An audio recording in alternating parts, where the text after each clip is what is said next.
যতদিন পর্যন্ত বেনজির সাহেব ক্ষমতায় ছিলেন, তার বিরুদ্ধে টু শব্দ করার মতো কোনো পাবলিক, ইভেন প্রধানমন্ত্রীও এ দেশে নীরব থাকতে বাধ্য হয়েছেন, টু শব্দটি করতে পারেননি। আর যেই বেনজির সাহেব পদত্যাগ করলেন, দেশ ছেড়ে চলে গেলেন, এখন সবাই বেনজির এ করেছে, বেনজির ও করেছে, বেনজির তা করেছে। আমার দৃষ্টিভঙ্গিতে বেনজির ইতিহাসের প্রবাদ পুরুষ, কালজয়ী।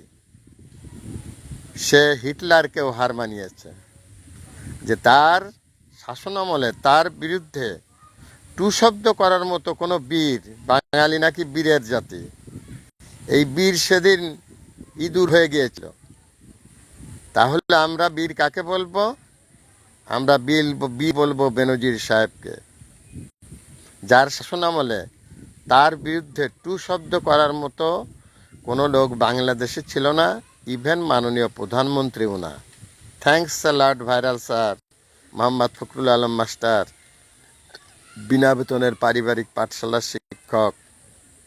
মোবাইল কন্ট্যাক্ট নং 01935204804। এটা আমার